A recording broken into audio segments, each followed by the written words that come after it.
तुर्की के सदर रजब Tayyip Erdogan ने अब ठान लिया है कि मशरिक़ वस्ता की जंग वो खुद लड़ेंगे।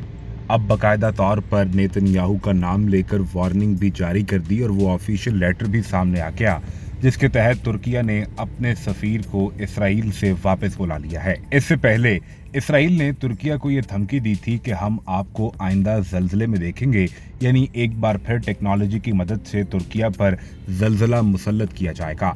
जिसके बाद तुर्क सदर ने वाजे कर दिया कि अगर जंग ही लाजिम है तो फिर जंग होगी। तुर्किया ने तल अवीव से अपने सफीर को वापस बुला लिया है।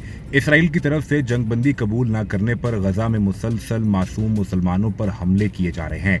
इंसानी इमदाद के दाखिले की भी इजाज़त नहीं दी जा रही और गजा में इंसानी अलमिया पैदा करने की कोशिश की जा रही है, जिस पर तुर्किया ने तल अवीव यानी इसराइल से अपने सिफारती ताल्लुकात मुनक़ता कर लिए।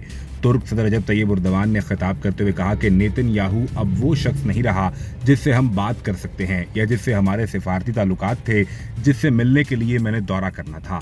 हमने इसे सफ़हात से हज़फ कर दिया है और इसे अपनी किताब से निकाल कर बाहर फेंक दिया है।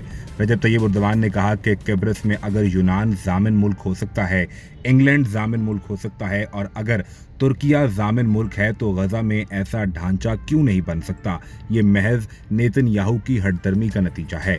तुर्क सदर रजब तैयब एर्दोगान ने कहा कि तुर्किया को बतौर गारंटर कबूल करना सबकी मजबूरी बन जाएगी।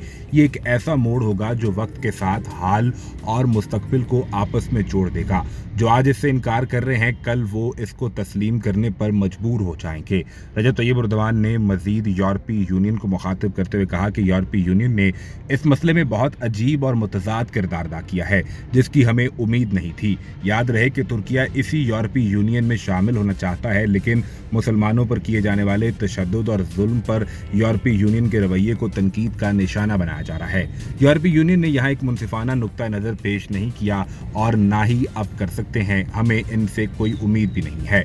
तुर्क सदर रजब तैयब एर्दोगान ने कहा कि एक तरफ इसराइल है जो जानबूझकर गजा में तिब्बी निज़ाम को भी तबाह करने की कोशिश कर रहा है और दूसरी तरफ आलमी बरादरी है जो जुल्म पर आंखें बंद किए हुए है। शहरियों, मरीजों और बच्चों को मरने के लिए गजा में छोड़ दिया गया है। कोई भी इसराइल को ना समझाने वाला है, ना बज़ोरे ताकत उसके हाथ को रोकने वाला है।